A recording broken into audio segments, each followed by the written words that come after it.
Welcome to burning topic. Dhavaleswaram కన్నీరు కారుస్తోంది. కనిపించట్లేదా రైతుల అవస్థలు, అన్నదాతల ఆత్మహత్యలు అని. ప్రకాశం బరాజ్ బోరుమంటోంది. నెర్రలిచ్చిన నేలపై సాగిలపడి నింగికేసి చూస్తున్న కర్షకుడు గుర్తొచ్చి, పొలాలు గొంతులు తడపాల్సిన బంగారం లాంటి నీళ్లని తన దోసిర పట్టి కడలిలో పారబోస్తూ ఉంటే తట్టుకోలేక గుక్కెబెడుతున్నాయి ప్రాజెక్టులు. ఒక్కో క్యూసెక్కు తన గేటు దాటిపోతుంటే అయ్యో రైతుకు అందకుండా పోతున్నాయే అని గొంతు చించుకుంటున్నాయి నోళ్లు లేని ఆ బరాజులు.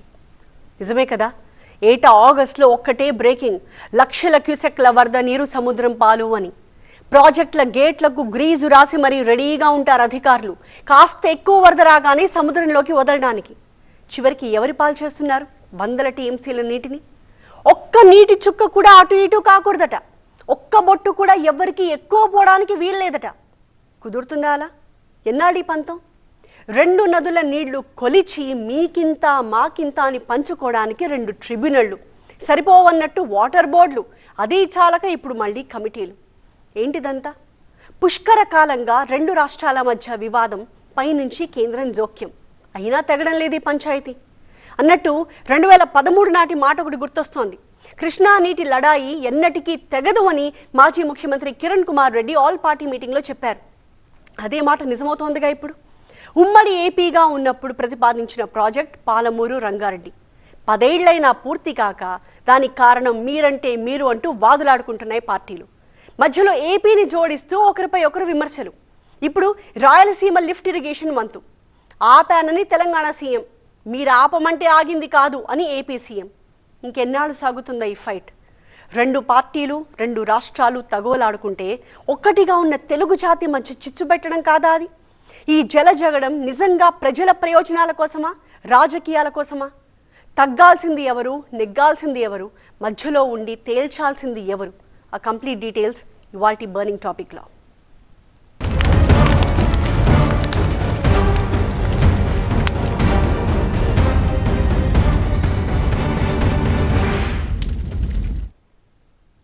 ఈ దేశంలో నీళ్లు భగ్గుమని మండింది కావేరీ జలాల విషయంలోనే.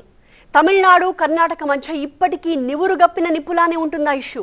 దాన్ని తలదన్నేలా తెలుగు రాష్ట్రాలు పోట్లాడుకుంటున్నాయి. విభజనకు ముందు మొదలైన గొడవ ఇదంతా. పరిష్కరించేందుకు బ్రిజేష్ కుమార్ ట్రిబ్యునల్ వేసినా తేలలేదు. విభజన అయ్యాక కృష్ణా గోదావరి బోర్డులు వేశారు, పరిష్కారం కాలేదు. సీఎంల స్థాయిలో చర్చలు జరిగాయి, మధ్యలో కేంద్రం జోక్యం చేసుకుంది, ఇంకా కొలిక్కి రాలేదు. ఇంతకీ ఈ గొడవ ఎక్కడ మొదలైంది, ఇప్పుడు ఎందుకు వచ్చింది? రాష్ట్రం విడిపోతే ఇవి పరిష్కారం అయ్యే సమస్యలు కాదు. కోట్లాది మంది రైతుల జీవితంతో ముడిపడి ఉంది. ఇది ఆంధ్ర తెలంగాణ ప్రాంతం కాదు. నాటి సమైక్య ప్రభుత్వం చేసిన ద్రోహం. పాలమూరు గురించి గంటెడు నీళ్ళు అడిగి వెళ్ళేది. నేను చంద్రబాబు నాయుడు గారి మీద కేంద్ర ప్రభుత్వం మీద ఒత్తిడి తెచ్చి రాయలసీమ లిఫ్ట్ ఇరిగేషన్ ఆపిచ్చిన అధ్యక్ష. గోదావరి పైన ఎన్ని ప్రాజెక్టులు కట్టినా పర్వాలేదు, మనకు నీళ్లు వస్తాయనే ఉద్దేశంతోనే ముందుకెళ్ళారు. నీటి విషయంలో గాని సహకారంలో గాని తెలుగు వారందరూ కలిసి ఉండాలి. వాటర్ ఒక ఎమోషన్. తెలుగు రాష్ట్రం 2గా విడిపోవడానికి మొదటి కారణం నీళ్లు. ఈ దేశంలో రాష్ట్రాల మధ్య తగువు పెట్టేది కూడా ఈ నీళ్లే. అందుకే రాష్ట్ర విభజన సమయంలో ఎక్కువ చర్చ జరిగింది కూడా ఈ నీటి గురించే. 2 రాష్ట్రాలకు మధ్యలో ఉన్న శ్రీశైలం, నాగార్జున సాగర్ నీటిని ఎలా వాడుకుంటారు, ఈ 2 ప్రాజెక్టుల కింద ఉన్న నీటిని లక్షల ఎకరాలకు ఎలా పంపిణీ చేస్తారని ఆనాడే అప్పటి సీఎం కిరణ్ కుమార్ రెడ్డి ప్రశ్నించారు. మనం శ్రీశైలం తీసుకుంటే తెలంగాణ నుంచి నల్గొండ, మహబూబ్ నగర్ వస్తుంది. ఈ పక్క రాయలసీమ నుంచి 4 జిల్లాలు వస్తాయి. ఇప్పుడు నెల్లూరు, ప్రకాశం వస్తుంది. వీటిల్లో ఇటువంటి ప్రాజెక్ట్స్ వల్ల దగ్గర జరుగుతున్న కార్యక్రమాలన్నీ పూర్తి చేస్తే 30-35 లక్షల ఎకరాలు ఒక ప్రాజెక్ట్ కిందనే వచ్చే ఆస్కారం ఉంది. దీన్ని ఏ విధంగా పంపకం చేస్తారు, ఇది ఆలోచన చేసి ప్రజలకు స్పష్టత ఇవ్వాల్సిన అవసరం ఉన్నది. ఈ నీటి అంశం 2 రాష్ట్రాల మధ్య ఎడతెగని పంచాయతీని సృష్టిస్తుందని కూడా ఆనాడే చెప్పుకొచ్చారు కిరణ్ కుమార్ రెడ్డి. అచ్చంగా ఇవాళ అదే జరుగుతోంది. ఒకానొక సమయంలో 2 రాష్ట్రాల మధ్య నీటి తగాదాలు సమసిపోయినట్లే కనిపించాయి. 2 రాష్ట్రాలు సమన్వయంతో ఒక సహకారంతో ముందుకు సాగాలని సీఎం చంద్రబాబు చెబుతూ వచ్చారు. ప్రజాభిప్రాయం చాలా ముఖ్యం. మళ్ళీ ఎలాంటి చిన్న గొడవలు జరిగినా అనవసరంగా మనకు మనస్పర్ధలు వచ్చే పరిస్థితి వస్తుంది. అటు కేసీఆర్ కూడా ఏపీలో జగన్ ప్రభుత్వం ఉన్నప్పుడు రాయలసీమకు వచ్చి మరీ హామీ ఇచ్చారు. రాయలసీమను రతనాల సీమగా మారుస్తామనే స్టేట్మెంట్ ఇస్తూ ఈ విషయంలో ఎవరికి తమ నిర్ణయాలు నచ్చకపోయినా, అరగకపోయినా, అజీర్తి చేసినా నీటి వాటాలు పంచుకుంటామన్నారు. అప్పుడే తమకు బేసిన్లు భేషజాలు లేవు అన్న డైలాగ్ కూడా వినిపించారు కేసీఆర్. 60-70 సంవత్సరాల తెలుగు వాళ్ళ చరిత్రలో కొత్త అధ్యాయం జగన్ గారు నేను వచ్చి చూపించబోతా ఉన్నాం. ఇందులో కొందరికి అర్థం కాకపోవచ్చు, కొందరికి డైజెస్ట్ కాకపోవచ్చు, కొందరికి జీవనం కాకపోవచ్చు, కొందరికి అజీర్తి కావచ్చు. కానీ మేం చేయగలిగింది ఏం లేదు. కానీ ప్రజల దీవెన. అంతా బాగానే నడిచింది కదా, మరి ఉన్నట్టుండి ఈ గొడవేంటి? కాస్త చరిత్రలోకి వెళ్దాం. దక్షిణ భారతానికి గోదావరి, కృష్ణా నీళ్లే చాలా ముఖ్యం. అందుకే తెలంగాణ, ఆంధ్రప్రదేశ్, మహారాష్ట్ర, కర్ణాటక మధ్య కృష్ణా నీటి పంపిణీకి 1969లో బచావత్ ట్రిబ్యునల్ వేసింది కేంద్రం. ఈ ట్రిబ్యునల్ కృష్ణా నీటిని మహారాష్ట్రకి 560 టీఎంసీలు, కర్ణాటకకు 700 టీఎంసీలు, ఉమ్మడి ఆంధ్రప్రదేశ్కు 800 టీఎంసీలు కేటాయించింది. మరో 11 టీఎంసీల నికర జలాల్ని ఉమ్మడి ఆంధ్రప్రదేశ్కి ఇచ్చింది బచావత్ ట్రిబ్యునల్. అయితే ఆ ట్రిబ్యునల్ తీర్పు కాల పరిమితి ముగిసిన తర్వాత 2004లో బ్రిజేష్ కుమార్ ట్రిబ్యునల్ ఏర్పాటైంది. అది 2013లో తుది తీర్పు ఇస్తూ ఉమ్మడి ఆంధ్రప్రదేశ్కి 1001 టీఎంసీల నీటిని కేటాయించింది. పైనున్న రాష్ట్రాలకు కూడా నీటి వాటాల్ని పెంచింది. ఆ తీర్పు ఉమ్మడి ఆంధ్రప్రదేశ్కి శరాఘాతమవుతుందని సుప్రీంకోర్టుకు వెళ్ళింది అప్పటి ఉమ్మడి రాష్ట్ర ప్రభుత్వం. అప్పటి నుంచి ఈ తీర్పుపై సుప్రీంకోర్టు స్టే కొనసాగుతూనే ఉంది. దీంతో రాష్ట్ర విభజన తర్వాత బచావత్ ట్రిబ్యునల్ తీర్పు ప్రకారం ఉమ్మడి ఆంధ్రప్రదేశ్కు కేటాయించిన 811 టీఎంసీలనే 2 రాష్ట్రాలకు పంచారు. ఏపీకి 512 టీఎంసీలు, తెలంగాణకి 299 టీఎంసీలు ఇచ్చారు. ఇక్కడే అసలు వివాదం మొదలైంది. 299 టీఎంసీలు చాలా తక్కువ అని తెలంగాణ వాదిస్తోంటే, అది ట్రిబ్యునల్ ఇచ్చిన తీర్పు కాబట్టి మార్చలేమని ఏపీ వాదిస్తోంది.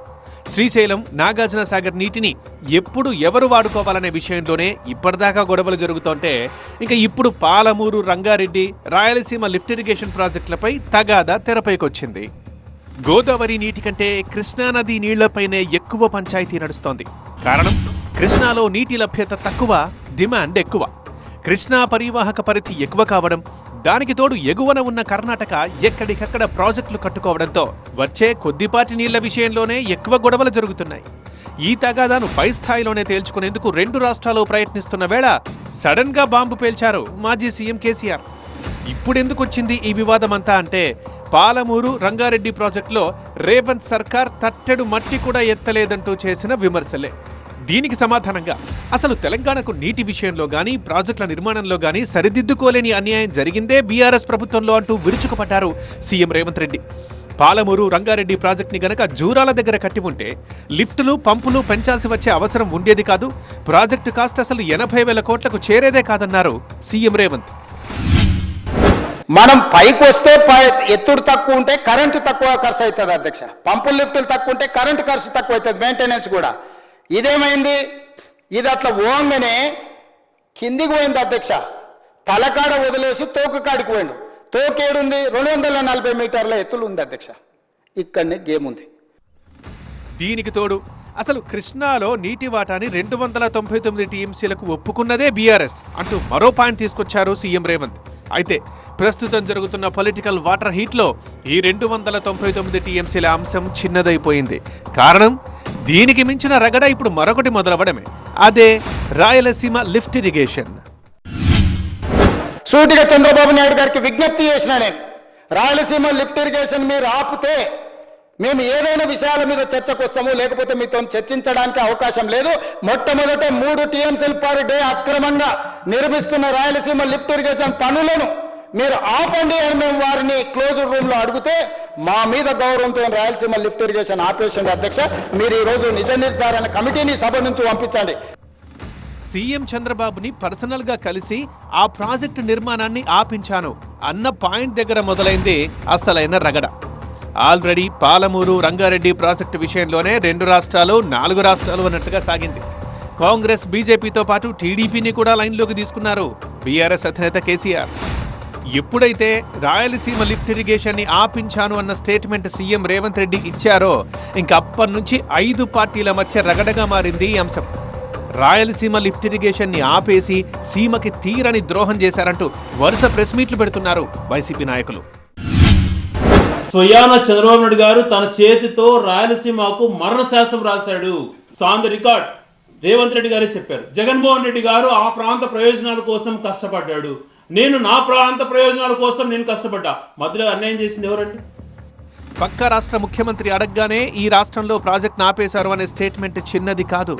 పైగా ఒక ప్రాంతానికే పరిమితమయ్యే ఇష్యూ కాదు, స్టేట్ వైడ్ ఎఫెక్ట్ ఉంటుంది సీఎం రేవంత్ ఇచ్చిన ఈ చిన్న స్టేట్మెంట్కి. అందుకే నేరుగా సీఎం చంద్రబాబే రియాక్ట్ అవ్వాల్సి వచ్చింది.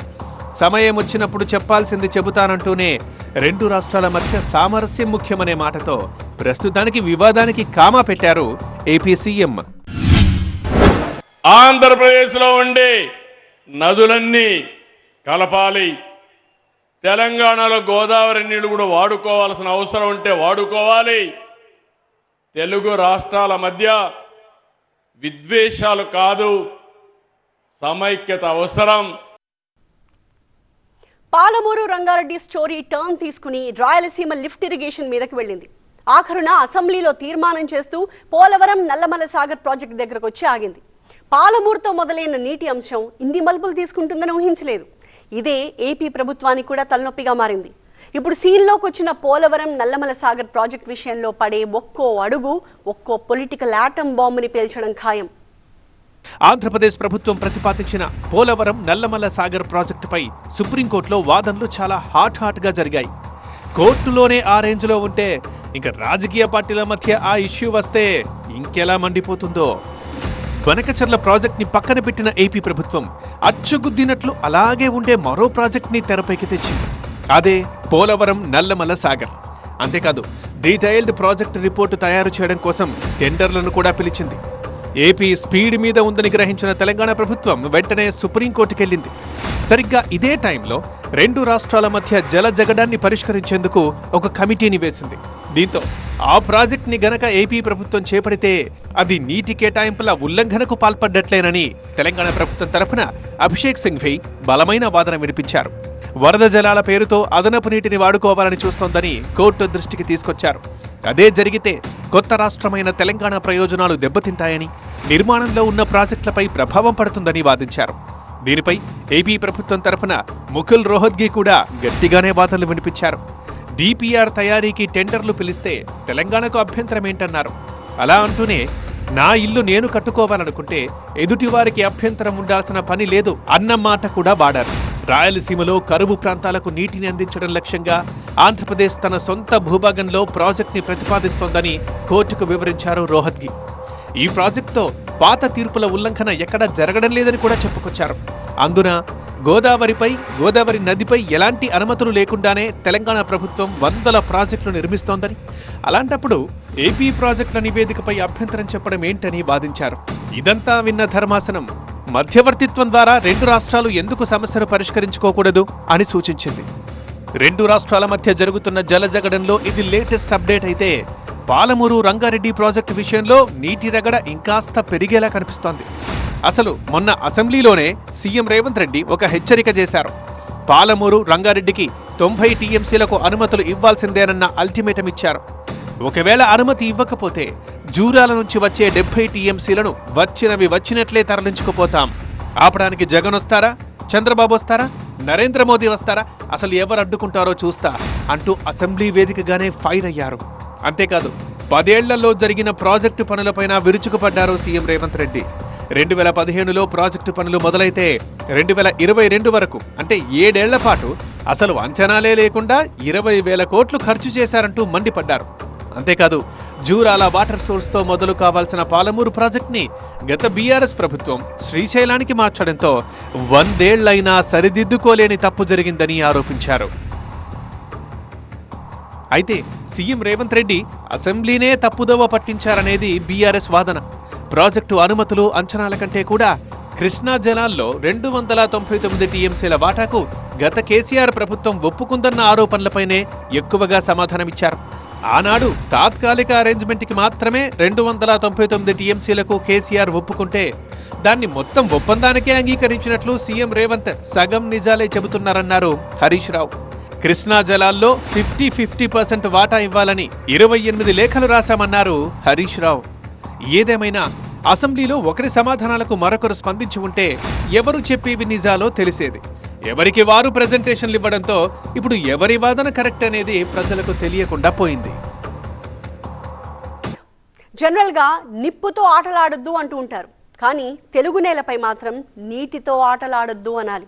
ఇక్కడ వాటర్ ఒక ఇమోషన్, కదిలిస్తే కన్నీళ్లే కాదు రాజకీయ సమాధికి కూడా వెనకాడనంత ఇమోషన్. నీటి విషయంలో ఆ సెంటిమెంట్ ఉంది కాబట్టే కేసీఆర్ ఒక మాట అన్నారు, తెలంగాణ తెచ్చిన పార్టీగా రాష్ట్ర హక్కులు కాపాడే బాధ్యత తమదే అన్నారు. అటు సీఎం రేవంత్ రెడ్డి కూడా తెలంగాణ ఇచ్చాం, తెలంగాణ తర్వాతే ఏదైనా అంటున్నారు. మధ్యలో బీజేపీని కూడా లాగడంతో కాంగ్రెస్ బీఆర్ఎస్పీ సెంటిమెంట్ నాటకాలు అని కొట్టిపారేస్తోంది ఆ పార్టీ. 2 పథకాలు 2 రాష్ట్రాలు 5 పార్టీలు, ఇది ప్రస్తుతం తెలుగు రాష్ట్రాల్లో నడుస్తున్న హాట్ టాపిక్. సరిగ్గా ఇక్కడే ఒక క్రెడిట్ వార్ కూడా నడుస్తోంది. తెలంగాణను తెచ్చిన పార్టీగా తెలంగాణ హక్కుల కోసం పోరాడతామని ప్రకటించారు మాజీ సీఎం కేసీఆర్. అసెంబ్లీలో మాట్లాడకపోవచ్చు కానీ త్వరలో 3 జిల్లాల్లో పెడతానన్న భారీ బహిరంగ సభల్లో అన్ని విషయాల గురించి కేసీఆర్ మాట్లాడొచ్చు. సీఎం రేవంత్ రెడ్డి ఇప్పటికే 2 సార్లు తన పూర్తి వాదనల్ని వినిపించారు. అసెంబ్లీలో ఒకసారి, దానికి ముందు రోజు ఒకసారి, పైగా తెలంగాణ హక్కులకు భంగం కలగనివ్వను అంటూ స్ట్రాంగ్ స్టేట్మెంట్ ఇచ్చారు. తెలంగాణపై తన చిత్తశుద్ధిని శంకించే పనే లేదంటూ చంద్రబాబు నాయకత్వంలో పనిచేసిన తాను ఆ నాయకత్వాన్ని పార్టీనే వదిలిపెట్టా, అలాంటిది తెలంగాణకు అన్యాయం చేస్తానంటూ మాట్లాడారు. సో ఇక్కడి దాకా తెలంగాణలో క్రెడిట్ వార్ నడిచింది. సడన్ గా అది ఏపీకి షిఫ్ట్ అయింది. రాయలసీమ ఎత్తిపోతల పథకాన్ని చంద్రబాబుతో మాట్లాడి ఆపించానన్న మాటను వైసీపీ అందుకుంది. రాయలసీమ ఎత్తిపోతల పథకానికి వైఎస్ జగన్ శ్రీకారం చుడితే పక్క రాష్ట్రం ముఖ్యమంత్రి అడిగారని చంద్రబాబు దాన్ని ఆపేయడం దుర్మార్గం అంటూ పల్లవందుకుంది. అంటే రాయలసీమ లిఫ్ట్ ఇరిగేషన్ తో సీమకు నీళ్లు తీసుకొద్దామనే ప్లాన్ వైసీపీదే అంటూ క్రెడిట్ వార్ మొదలుపెట్టింది. సీఎం రేవంత్ రెడ్డి అలా స్టేట్మెంట్ ఇవ్వడం ఆలస్యం ఏపీ ప్రభుత్వం కూడా రంగంలోకి దిగింది. ఆ ప్రాజెక్టుకు అనుమతులు లేవని కేంద్రమే ఆపించిందని క్లారిటీ ఇచ్చింది. హరీష్ రావు ఇచ్చిన ప్రెజెంటేషన్ కూడా ఇదే విషయాన్ని చెబుతోంది. రాయలసీమ ఎత్తిపోతల పథకం ద్వారా పోతిరెడ్డిపాడు హెడ్ రెగ్యులేటర్ సామర్థ్యాన్ని పెంచి రోజుకు 3 టీఎంసీల నీటిని తరలించాలని జగన్ ప్రభుత్వం సంకల్పించిందన్నది నిజం.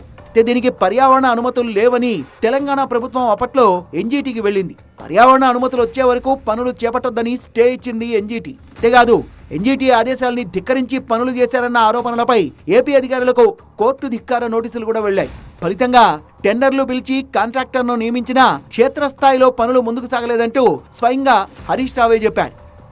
మొత్తానికి రాయలసీమ లిఫ్ట్ ఇరిగేషన్ ప్రాజెక్టును ఆపానని సీఎం రేవంత్ రెడ్డి అంటే ఆపింది ఎన్జీటీ అని బీఆర్ఎస్ కౌంటర్ ఇచ్చింది. అసలు ఆ ప్రాజెక్టును మొదలుపెట్టిందే వైఎస్ జగన్ అయితే రేవంత్ కారణంగా ప్రాజెక్టును ఆపింది చంద్రబాబు అంటూ వైసీపీ విమర్శించడం మొదలుపెట్టింది. ఒక రకంగా ఎక్కడికెక్కడ క్రెడిట్ వార్ నడుస్తోంది. రాష్ట్రాల మధ్య జలజగడాలు ఆగుతాయా? ఇదొక $1 మిలియన్ క్వశ్చన్. ఇప్పటి వరకు రాష్ట్రాల మధ్య నీటి తగాదాలు సమసిపోయాయి అన్న రికార్డే లేదు. మరి తెలుగు రాష్ట్రాల మధ్య కూడా అదే కొనసాగుతుందా? ఏమో, ఒక కమిటీ అయితే వేశారుగా, ఏమవుతుందో చూద్దాం. ఇది ఇవాల్టి బర్నింగ్ టాపిక్. మరొక అంశంతో మళ్ళీ కలుద్దాం. చూస్తూనే ఉండండి TV9.